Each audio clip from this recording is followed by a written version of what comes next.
1장 1절부터 16절까지 먼저 한 절씩 교독하면서 읽겠습니다. 신약성경 196페이지에 있는 말씀, 사도행전 7장 1절부터 16절까지 169쪽에 있는 말씀입니다. 한 절씩 교독하면서 읽겠습니다. 대제사장이 이르되 이것이 사실이냐? 스데반이 이르되 여러분 부영들이여 들으소서. 우리 조상 아브라함이 하란에 있기 전 메소포타미아에 있을 때에 영광의 하나님이 그에게 보여 이르시되 내 고향과 친척을 떠나 내가 내게 보일 땅으로 가라 하시니 아브라함이 갈대아 사람의 땅을 떠나 하란에 거하다가 그의 아버지가 죽음에 하나님이 그를 거기서 너희 지금 사는 이 땅으로 옮기셨느니라. 그러나 여기서 발 붙일 만한 땅도 유업으로 주지 아니하시고 다만 이 땅을 아직 자식도 없는 그와 그의 후손에게 소유로 주신다고 약속하셨으며 하나님이 또 이같이 말씀하시되 그 후손이 다른 땅에서 나그네가 되리니 그 땅 사람들이 종으로 삼아 400년 동안을 괴롭게 하리라 하시고 또 이르시되 종 삼는 나라를 내가 심판하리니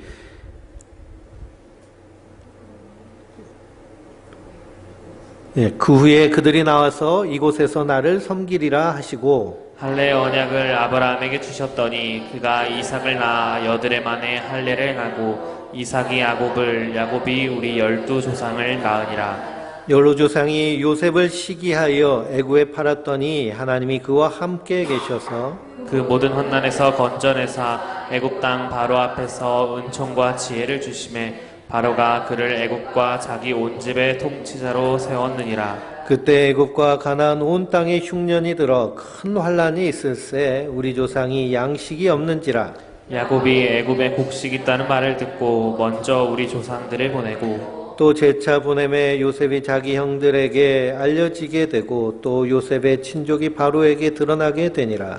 요셉이 사람을 보내어 그의 아버지 야곱과 온 친족 75사람을 청하였더니 야곱이 애굽으로 내려가 자기와 우리 조상들이 거기서 죽고 세겜으로 옮겨져 아브라함이 세겜 하몰의 자손에게 은으로 값주고 산 무덤에 장사되니라.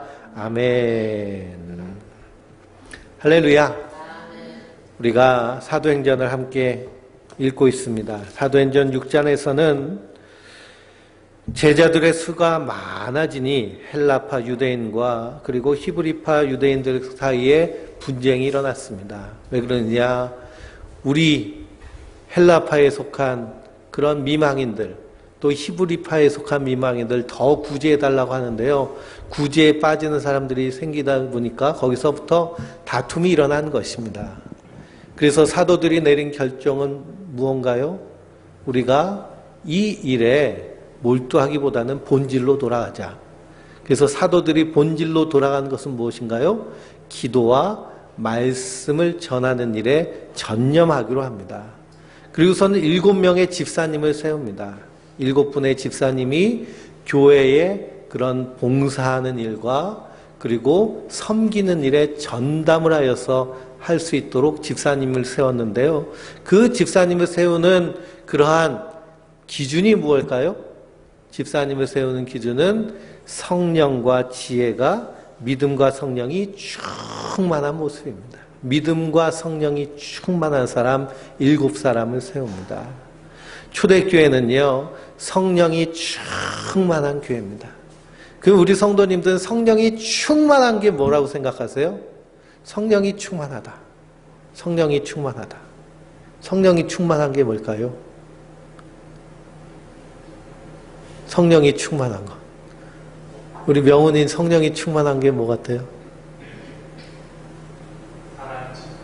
사랑이 충만한 게 성령이 충만한 것이다. 성령이 충만하다라고 할 때 기도를 해도 그냥 중얼중얼 하지 않고 그냥 부르짖기도 하고 막 찬송을 해도 하지 않고 그냥 힘차게 찬양하고 어디 가나 씩씩하고 이런 게 성령 충만으로 생각하면 아니 되옵니다. 성령의 충만이 초대교회에서는 무엇의 충만으로 나타났느냐 하면 말씀의 충만으로 나타났습니다.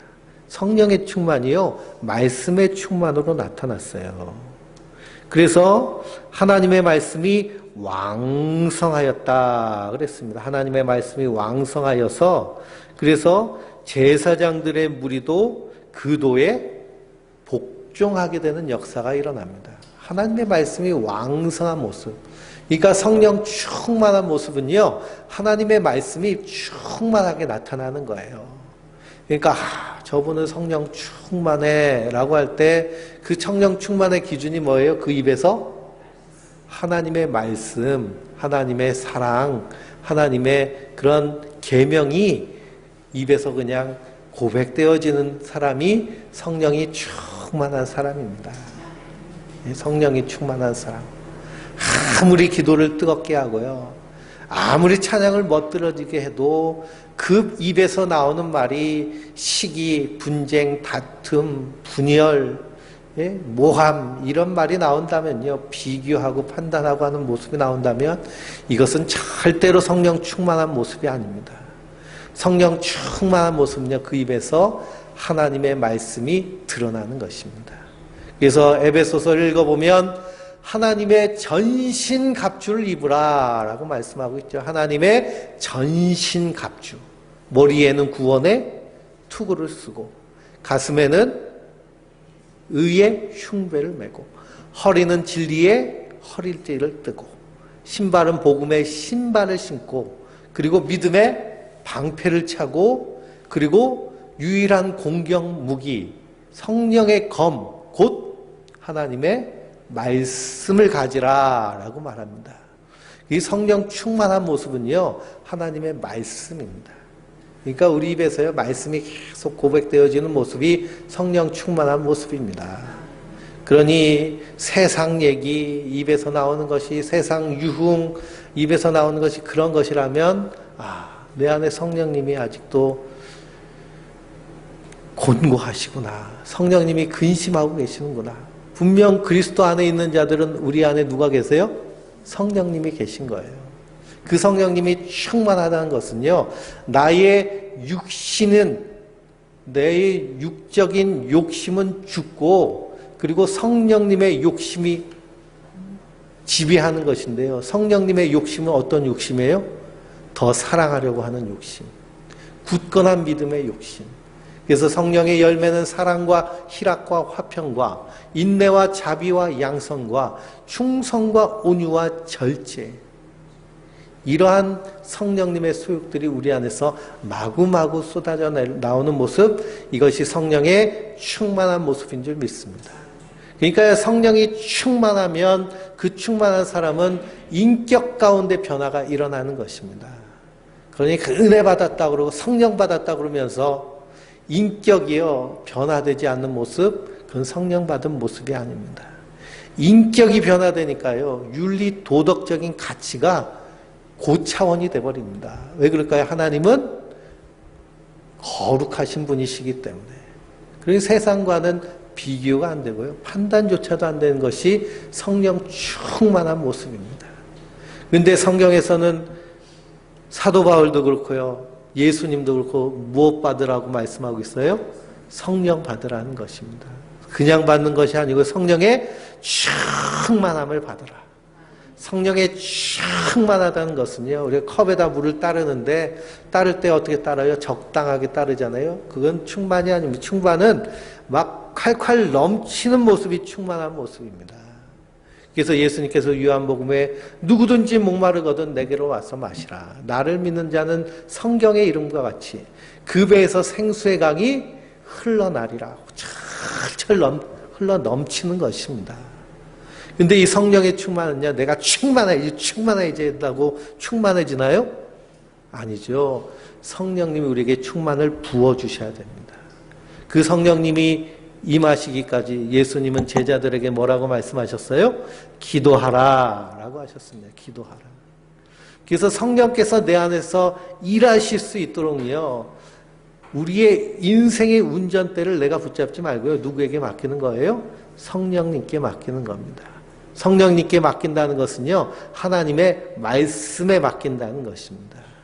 그래서 우리 입에서 나오는 말이요, 세상적인 말, 어제 한잔했어, 뭐 그런 말이 아니라 하나님의 말씀, 내가 어저께 말씀을 보니 이 말씀이 내게 참 은혜가 되었다.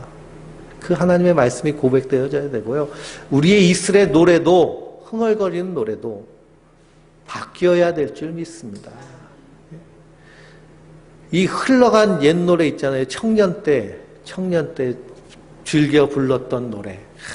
리아가에서 요즘은 그런 그 낭만이 없지만 옛날에는 학교 앞에 지나다 보면은 리아가에다가 테이프에다가 탁 틀어놓고선 팔았잖아요. 그렇죠? 이렇게 불법 복제한 테이프를 팝니다. 그럼 최신 가요 해가지고 쭉 나오는데요. 그러면 뭐 변지섭 노래도 나오고 이문세 노래도 나오고 청바지가 잘 어울리는 여자 쫙 울려 퍼지면 그때가 생각나잖아요. 그렇죠? 그러면서 뭐가 또 생각나요? 그때 만났던 첫사랑이 생각나고 그 다음에 마음이 싱숭해가지고 그래서 누가 막 꼬시는 거예요? 세상이, 사탄이, 정욕이 꼬시는 겁니다. 야, 옛날 생각나지? 와서 한잔해. 꼬시는. 그래가지고 성도는 흘러간 옛 노래, 세상 노래 듣고 부르는 자들이 아니라 새 노래, 하나님 주신 새 노래. 우리의 주인 되시고 나를 죽기까지 사랑하신 그 주님을 사랑하는 그 찬양이 성도의 입에서 흘러나야 될 그런 새 노래, 새 찬양인 줄 믿습니다. 그러므로요, 우리가 음악을 들을 때도 옛 노래들 있으면 다 지워버리세요. 찬송을 들으세요. 아침에 일어나서도 성경 묵상하면서 찬양을 듣고요, 하루를 시작하세요. 그러면 우리 안에 마귀가 심어놓을 마음이 없습니다. 그런데 흘러간 옛 노래 흥얼거리다 보면 옛날에 만났던 첫사랑 순이는 어떻게 됐나 궁금해지면서 싱숭생숭해지면 벌써 마음이 뺏기는 겁니다. 뺏기는 거예요. 그래서 질그릇같이 약한 우리 안에서는요, 지금 영적 전쟁이 일어나고 있습니다. 그래서 마귀는 어떻게 해서든지 우리를요 넘어뜨리려고 하는 그런 영적 전쟁이 우리 안에서 내적 전쟁이 일어나는 거예요. 그러니 이 전쟁에서 승리하기 위해서는 우리 안에 이런 육적인 욕구들을요 다 십자가 앞에 못 박혀 가야 됩니다. 그래서 사도 바울은 뭐라고까지 고백했어요? 나는 날마다 죽노라. 그러면 나는 날마다 죽노라. 그러니 말씀 앞에요. 주님 나는 죽었어요. 알아서 해주세요. 네? 제가 디스크가 뻥뻥 터져가지고요. 그래서 수술 받으러 가는데요. 수술 받으러 가니까 이 수술 침대에 꽁꽁 묶여가지고 그래가지고선 그 수술을 받으려고 그러면 이 몸을 누구에게 맡겨야 돼요? 의사 선생님한테 맡겨야죠. 그렇죠? 의사 선생님. 정형외과 수술은요, 수술 도구가 아주 무섭습니다. 그냥 망치, 벤치 막 그런 걸로 수술을 해요. 망치, 벤치 뭐. 그걸 그냥 쿵쿵쿵 하는데, 그냥 맡기는 거예요. 맡기는 거. 그러면 그 수술이 돼서, 그래서 아픈 게 곧 통증이 사라지고, 그리고 정상적으로 걸을 수 있는 것처럼 성령께서 내 안에서 수술하실 수 있도록 그분에게 맡겨드리는 것, 이것이 신앙의 싸움입니다. 운전대를 맡겨드리는 거예요. 근데 운전대를 맡긴다는 것처럼 참 힘든 게 없습니다. 저도 운전을 해보는데요. 운전하다가 이제 피곤해가지고 아내한테 운전을 잠깐 맡기면, 그러면은 천천히 안전하게 잘 가는데도 자꾸 어때요? 다리에 힘이 갑니다. 브레이크 쪽으로 자꾸 발이 가는. 제가 운전하지도 않는데도. 그렇게 맡기지 못한다는 거죠. 근데 하나님께 맡기는 것, 이것이 신앙의 끊임없는 연습입니다. 그래서 내 삶을, 내 시간을 맡기고, 그리고 내 욕구를 하나님께 맡기고, 내 욕구를 죽이고 하나님이 원하시는 욕구로 채우고, 이 훈련이 계속되다 보면요, 우리 안에서 하나님이 주인이 되셔서 그 안에서 생명을 살게 하여 주시는 줄 믿습니다. 우리의 인간의 욕구라는 것이요, 뛰고 있으면 어떻게 하고 싶어요? 걷고 싶고, 걷다 보면 어떻게 하고 싶어요? 앉고 싶고, 앉아있다 보면 어떻게 하고 싶어요? 눕고 싶고. 이것이 인간의 욕구입니다. 그러니 인간은요, 연약하고 연약한 질그릇이라는 겁니다. 그래서 성경은요, 성령의 충만함을 받으라라고 계속 말씀하고 있는 줄 믿습니다. 그 성령의 충만한 스데반 집사님이 말씀을 선포합니다. 그랬더니 이 유대인들이 그 말씀을 듣고 어떻게 해요? 일을 갑니다. 일을 갈아요. 왜 이런 일이 일어나느냐? 베드로는 설교했더니 3,000명씩 회개하고 돌아오는 역사가 일어났는데 유대인들은 일을 갑니다. 그러면 베드로 사도는 설교를 유창하게 잘해서 그렇고 스데반 집사님 설교는 그냥 까대기만 해서 일을 가느냐? 그게 아니죠. 어떤 일이 일어나기 시작하느냐? 분리가 일어나기 시작하는 현상입니다. 유대교와 기독교가 분리가 일어납니다. 예수님이 분명히 말씀하셨죠. 새 술은 새 부대에. 새 부대에 새 술을 담아야죠. 새 술을 헌 부대에 담으면 어떻게 돼요? 터집니다. 터져요. 부풀어서. 그래서 우리는 그리스도 안에서 헌 것인가요? 새 것인가요? 새 것입니다. 우린 그리스도 안에서 새 것이 되었어요. 보라, 새 것이 되었도다. 사도 바울이 보라. 이야, 놀랍지 않냐? 하나님이 우리를 새 것으로 만들어 주셨어. 그게 새 것이 됐는데요. 이 새 것에다가 옛것, 옛사람에 살던 그 습관 그대로 집어넣으면은 여기서 어떤 작용이 일어날까요? 부딪힙니다. 부딪혀요. 그래서 우리 집사님들이 이런 말씀 하시더라고요. 아직 담배를 끊지 못하셨는데, 내가 평생을 어디 가서도, 요거를 피면서 숨어서 피워본 적이 없는데, 교회 다니고 나서부터 어떻게 하기 시작하셨대요? 숨어서 눈치 보면서. 아니, 똑같이 상황은 바뀌지 않고, 변화된 게 하나도 없는데, 내 안에서 뭐가 생기는 거예요? 부딪힘이 생기는 겁니다. 왜 그럴까요? 주님이 우리를 뭘로 만드셨기 때문에? 새 것으로 만드셨기 때문에요. 생명의 것으로 만드셨기 때문에 옛것, 죽음의 것, 사망의 것이 들어오면 거기서부터 이제 갈등이 생기는 것입니다. 갈등이. 그렇다면 옛것으로 다시 돌아가야 될까요? 다시 돌아가면 어떻게 돼요? 하나님 앞에 심판받는 것입니다. 그 두렵고 떨리는 그 하나님의 심판과 진노를 알기 때문에요. 새 것이 되었다는 것, 다시 한 것으로 절대 갈 수 없고요. 이것이 얼마나 큰 은혜인가 복인가를 날마다 깨달아가는 것이 성도의 신앙입니다. 그 은혜를 우리가 받았어요. 새 수로는 새 부대에. 그러니까 왜 이렇게 갈등이 생기냐? 하나님이 널 새 것으로 만드셨기 때문에 그래. 자기에게 말하기 바랍니다. 하나님이 나를 새 것으로 만들었다. 한번 해보세요. 보라. 새 것이 되었도다. 새 것이 되었어요. 새 것이. 우리 겉사람은요, 그대로 있지만, 우리 속은 하나님 새 것으로 만드셨습니다. 그러니, 이 유대교와 기독교가요, 이제 분리가 일어나게 되는 것입니다. 그러니, 이 스데반 집사님이요, 하나님의 말씀을 설교할 때, 이 설교는요, 창세기부터 정확하게 요약한 설교입니다. 아주 기가 막히게 요약한, 정확하게, 일목요연하게.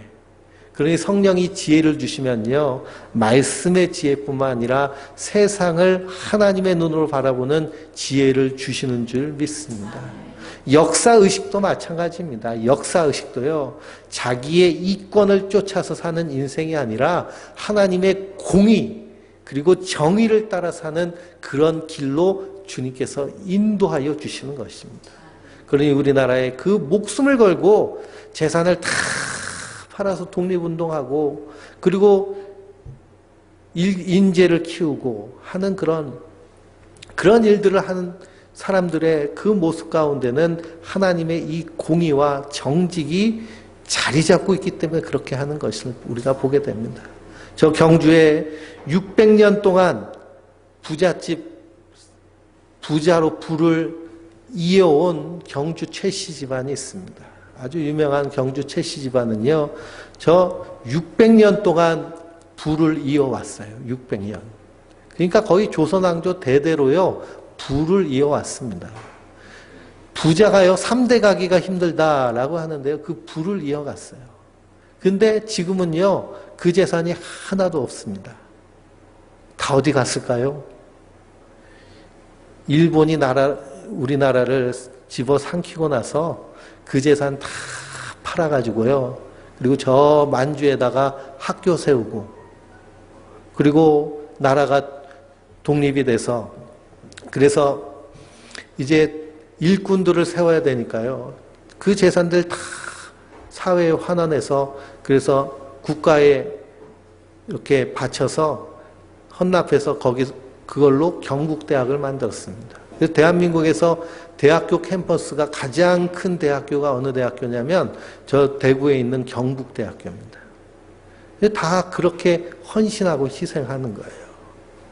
왜 그러느냐? 하나님의 정직, 그 공의가 바로 섰기 때문에 그렇습니다. 그래서 오늘 읽은 1절부터 16절까지의 말씀은 아브라함과 할례에 대해서 스데반 집사님이 설교를 합니다. 또 18절에서 45절은요, 모세와 율법에 대해서 설교를 하고요. 46절에서 53절까지는 다윗과 성전에 대해서 설교를 합니다. 이 유대인들이요, 가장 자랑스럽게 생각하는 것 세 가지가 있는데요. 종교적으로는 할례, 율법, 성전을 가장 자랑했습니다. 할례는 하나님의 백성이 됐다는 증거고요. 율법은 하나님의 법을 받은 그런 택한 백성이라는 그런 자부심. 성전은요, 하나님이 우리와 함께 하신다는 그런 자랑거리입니다. 그리고 유대인들이 자랑하는 세 인물이 있는데요. 아브라함, 모세, 다윗입니다. 아브라함, 모세, 다윗. 그래서 아브라함은 할례, 모세는 율법, 다윗은 성전, 이렇게 연결되어 있습니다. 그런데 스데반 집사님은요, 이 오늘 사도행전 7장의 설교 말씀을 통해서 너희들이 자랑하는 아브라함, 모세, 다윗, 할례, 율법, 성전을 누가 더럽히고 어겼느냐 하면 너희 조상들이 어기고 더럽혔다라는 겁니다. 그러니까 말씀 앞에 그 말씀을 바라보게 하는 것이죠. 그래서 성경을 내가 읽으면요, 내가 읽은 것을 자랑합니다. 내가 성경을 올해도 7독했네, 8독했네. 그래서 우리가 원주 서지방인데요. 이 해마다 그 지방에서 시상을 합니다. 성경을 몇 독을 하는지. 옛날에는요, 성경 1독만 해도 상을 줬어요. 근데 요즘은 성경 1독 하는 사람이 하도 많으니까 올렸어요. 성경 5독 이상 해야 상을 주고, 성경 필사를 한 번 하면 또 상을 주고. 그러니 거기 이제 상 받으러 오시는 분들 보면 다 이제 시간 많으신 할머니 권사님들 열심히 성경을. 근데 설교 시간 돼서 성경을 찾아보세요 하면 잘 못 찾으시는데 본인은 올해는 8독했다고 상을 받으시더라고요. 어쨌든 내가 성경을 읽으면요, 그러면 내가 몇 독했다 자랑이 나옵니다. 근데 성경이 나를 읽으면, 말씀이 나를 읽으면요, 내 안에서 어떤 일이 일어날까요? 회개하는 일이 일어납니다. 그러니까 내가 죄인이기 때문에. 말씀을 보면요, 여기 나와 있는 죄인들이 다 나의 모습입니다. 그러니 우리가 정말 말씀으로 본다라고 하면 그 안에서 주님, 내가 죄인이군요 하는 회개가 나올 수밖에 없는 줄 믿습니다. 그래서요, 이 화상 환자들 있잖아요. 가장 고통스러운 그런 사고가 몸에 불이 붙은 그런 사고입니다. 그렇죠? 우리가 뒤어봐서 알지만 그냥 칼에 베이면 그거 이렇게 꼬매거나 반창고 해가지고 며칠 있으면 금방 아무는데요. 화상은 오래 갑니다. 근데 아주 중증 화상 환자들 있잖아요. 얼굴을 다 그을려가지고. 그래서 그냥 몇 개월 동안 붕대를 감고 그냥 치료하다가 이제 정말 다행히 회복돼서 얼굴에서 붕대를 이렇게 풀릅니다. 그러면 얼굴이 그냥 끔찍하죠. 근데 자기 얼굴을 보고 거울을 본 사람들은 10중 8구 다 어떻게 반응을 할까요? 그 거울을 깨버린답니다. 괴물 같은 자기의 모습을요, 참지 못하는 거예요. 그런데 그 안에서 뭘 못 찾는 거예요? 감사를 못 찾는 겁니다. 내가 불타서 죽을 수도 있는 인생인데 내가 살아나서 다시 한번 기회를 얻었구나라고 하는 감사를 잊어버리는 거예요. 그래서 뽀빠이 이상용 아저씨 알잖아요. 뽀빠이 아저씨. 뽀빠이 아저씨가 방송도 열심히 하고 해서 그분이 한 일이 뭐냐면 심장병 어린이들 수술을 시켜주는 일을 많이 했습니다. 그래서 지금부터요, 30년 전부터 그 일을 계속 해가지고요, 100명 가까운 아이들 심장병 수술을 했습니다. 이 옛날에도요, 이 심장 판막 수술을 하면 가장 기본적으로 드는 액수가 1,000만 원입니다. 1,000만 원. 그러니까 가장 경증의 심장 수술을 해도 1,000만 원이 드는 거예요. 요즘은 1,000만 원이 큰 돈이 아니지만 30년 전만 해도요, 1,000만 원이면 엄청나게 큰 돈이죠. 저희가 아버님 목회하실 때 그 인천에 있는 아파트로 이사를 가게 됐는데요. 그 아파트 48평짜리 아파트로 이사를 갔는데 전세로 먼저 갔거든요. 전세 값이 3,000만 원이었습니다. 그렇죠? 전세가 3,000만 원. 그게 이제 90년대 초반이에요. 그러니까 전세가 3,000만 원이니까요. 그때 심장 수술 받는데 1,000만 원이 듭니다. 그러니까 엄청나게 큰 돈이죠. 그렇게 해서 100명 가까이를 수술을 해줬는데요. 그러면 수술해서 난 사람들이 지금 이제 성장을 해가지고 그래도 40대, 30대 정도 되고 20대도 있을 텐데 이 뽀빠이 이상용 아저씨가요, 자기가 이렇게 한 것에 대해 후회를 하지 않는데 좀 이렇게 섭섭한 것은 그렇게 수술 받은 아이들 중에 한 명도 고맙다고 자기한테 연락해온 사람이 없다는 거예요. 그 아이들이 이제 성장해가지고 대학교도 가고 직장도 가고 했을 텐데 한 사람도 감사하다고 말하는 사람이 없다는 것입니다. 이게 섭섭하다는 것이죠. 우리도 마찬가지입니다. 하나님 말씀 앞에서요, 내가 죄인인 것을 깨달으면, 그러면 그 안에서 감사가 나올 수밖에 없습니다. 왜 그럴까요? 나 같은 죄인을 구하시려고 십자가에 달려 죽으셔서 그 피를 흘리심으로 나를 구원하셨구나라는 것을 깨닫고 그 안에서 감사하게 되는 것입니다. 그런데 이스라엘 백성들은, 지금 유대인들은 이 스데반 집사님의 설교를 듣고 이를 가는 것이죠. 이에 대해서 사도 바울은 뭐라고 얘기하느냐? 로마서 3장을 찾아보실까요? 사도행전 바로 뒤에가 로마서입니다. 로마서 3장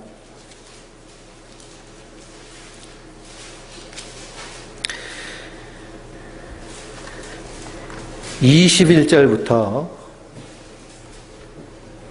로마서 3장 21절부터 19절부터 31절까지 한 절씩 천천히 읽어보겠습니다. 우리가 알거니와 무릇 율법이 말하는 바는 율법 아래 있는 자들에게 말하는 것이니 이는 모든 입을 막고 온 세상으로 하나님의 심판 아래 있게 하려 함이라. 그러므로 율법의 행위로 그의 앞에 의롭다 하심을 얻을 육체가 없나니 율법으로는 죄를 깨달음이니라. 아멘. 그러니 이스라엘 백성들에게 모세를 통해서 율법을 주셨어요. 그럼 자기들이 율법을 받았다고 자랑을 할 수 있나요? 없나요? 없죠. 왜냐? 그 율법을 지키다 보면 내가 이걸 지키지 못한다는 것을 깨닫는 거예요. 우리 교회의 표어가 마음으로 뜨겁게 서로 사랑하는 교회입니다. 마음으로 서로 뜨겁게 사랑하는 교회. 교회 표어가 딱 이러니까요. 뭔가 좀 성질내고 싶고 뭐 좀 화내고 싶어도 마음으로 서로 뜨겁게 사랑하는 교회 탁 나오잖아요. 그렇죠? 그럼 내 안에 뭐가 없는 게 딱 드러나요? 사랑이 없는 게 드러나죠. 그렇죠? 그럼 그게 우리의 뭐가 되는 거예요? 기도가 돼야 되는 거예요. 하나님, 내 안에 사랑이 없어요. 율법이 주어졌다는 것도 마찬가지입니다. 하나님, 내 안에 이거 지킬 힘이 없습니다. 내가 죄인이군요. 법을 지키지 못하면 뭐가 되는 거예요? 죄인인 것이죠. 준법을 해야 되는데, 법을 지켜야 되는데 못 지키니 죄인이 되는 것입니다. 그 율법은 죄를 깨닫게 하시는 것입니다. 계속 읽어보겠습니다. 곧 이제는 율법에 하나님의 의가 나타났으니 율법과 선지자들에게 증거를 받은 것이라.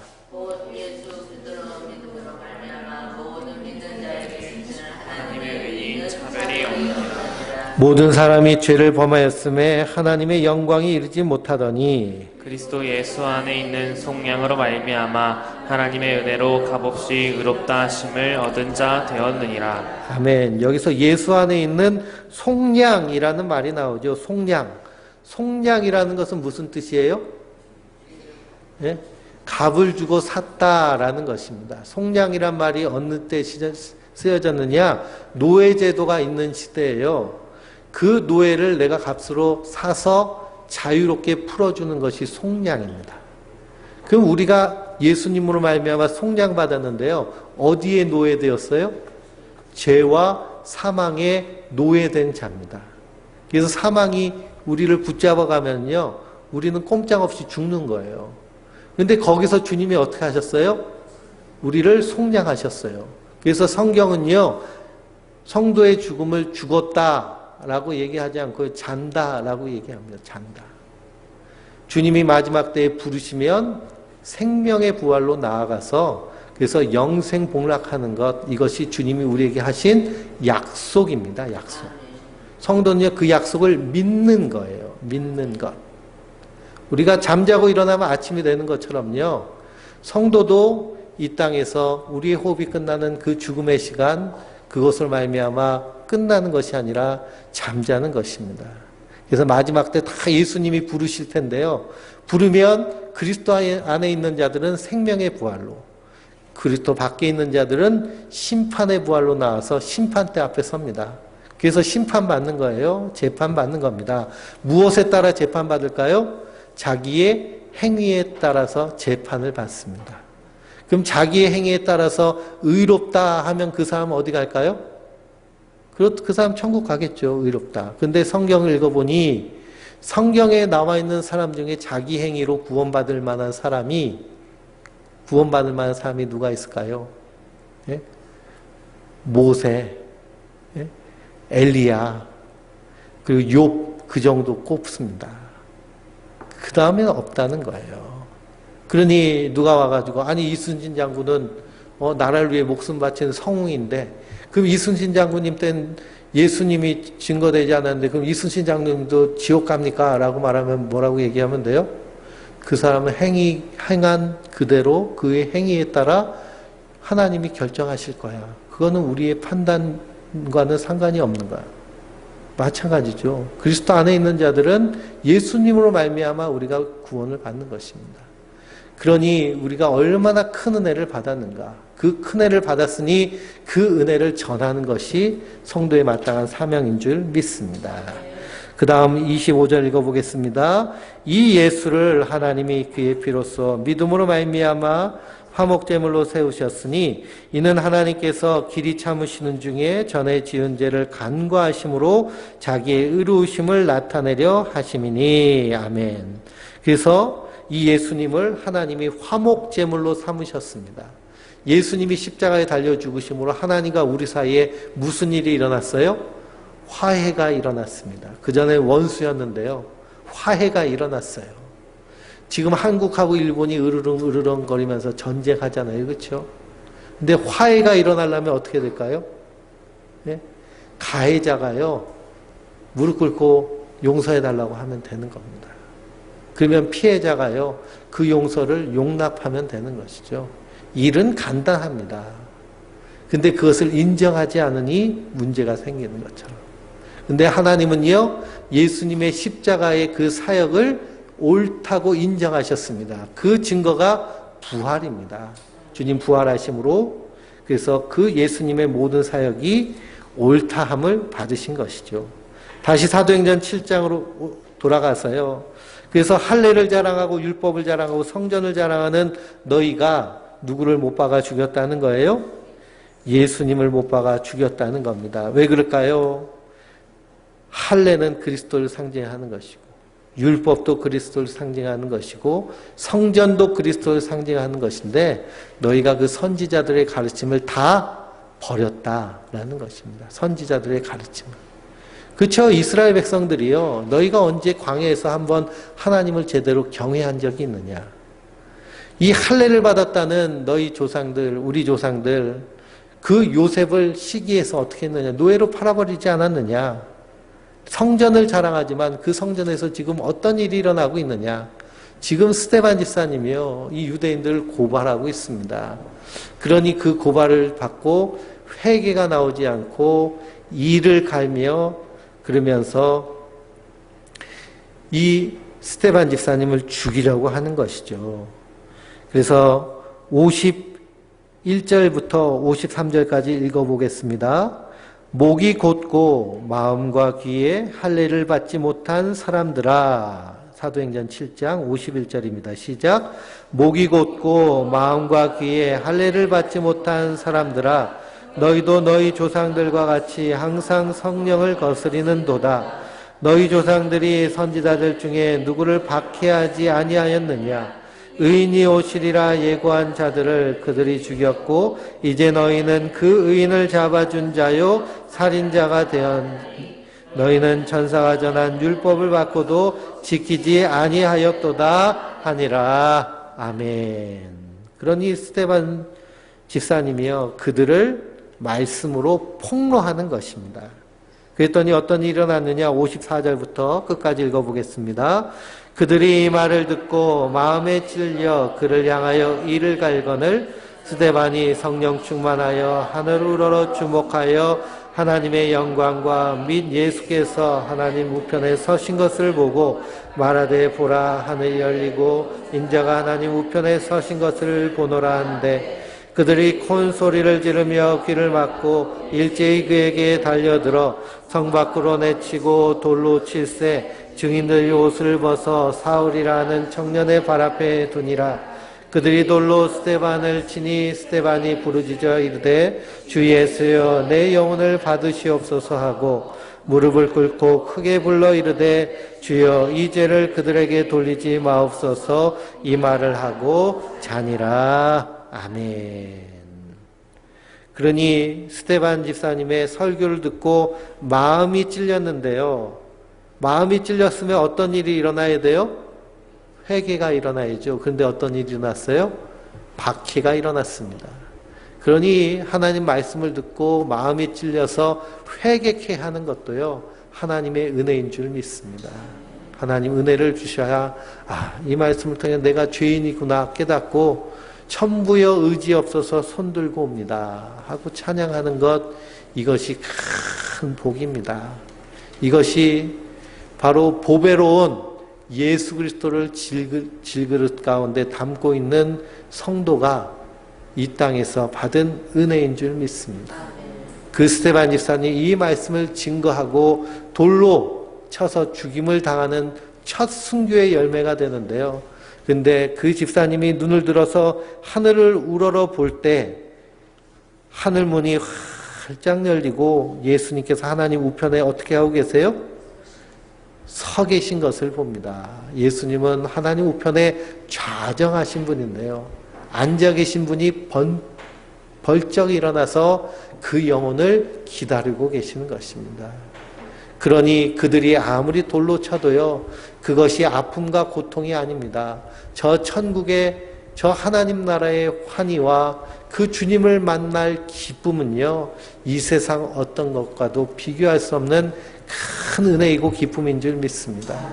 성도는 그 기쁨, 그 은혜를 사모하며 이 땅을 믿음으로 사는 자들인 줄 믿습니다.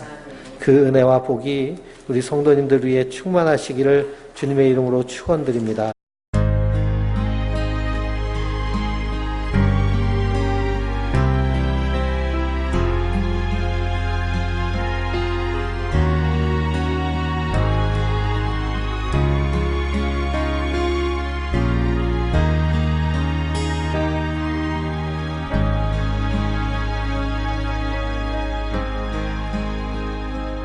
어둠 속 헤매이던 내 영혼 갈 길 몰라 방황할 때에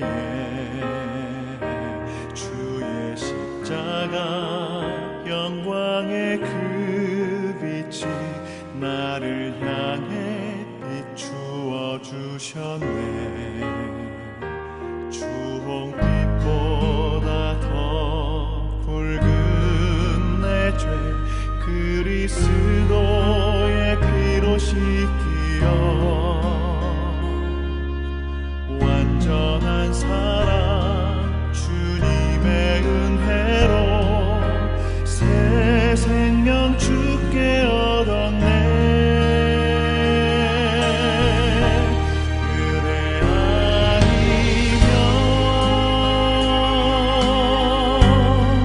나서지 못하네.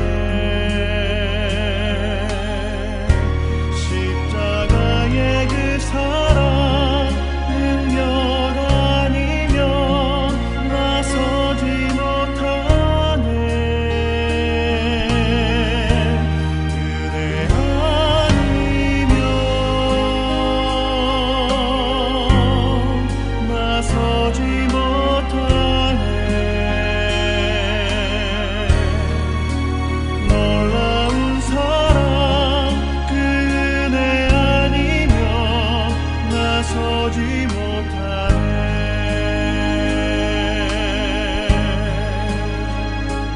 나의 노력과 의지가 아닌 오직 주님의 그 뜻 안에서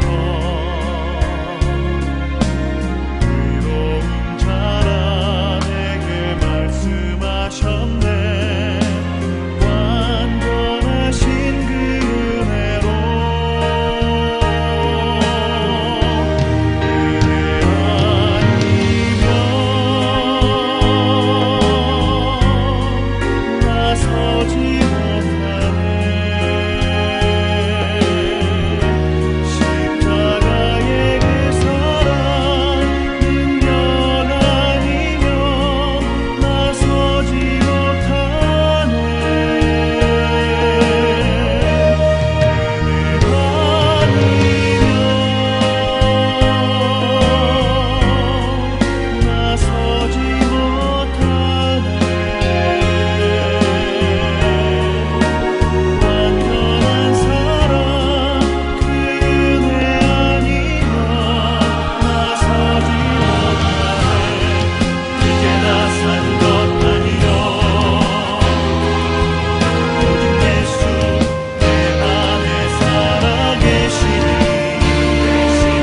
나의 능력 아닌 주의 능력으로 이제 주와 함께 살리라. 오직 그대로 나 살아가리라. 십자가의 그 사랑 주의 능력으로 나는 서리라. 주의 은혜로 나 살아가리라. 십자가 사랑 그 능력으로 나 살리라. 주 은혜로 나 살리라.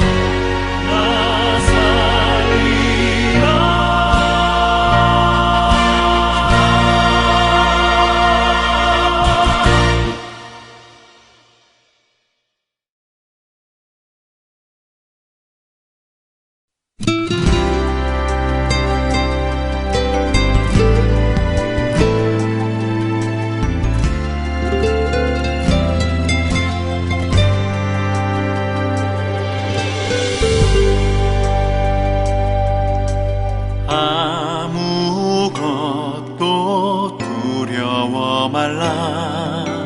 주 나의 하나님이 지켜주시네. 놀라지 마라 겁내지 마라. 주님 나를 지켜주시네. 아무것도 두려워 말라. 주 나의 하나님이 지켜주시네. 놀라지 마라. 겁내지 마라. 주님 나를 지켜주시네.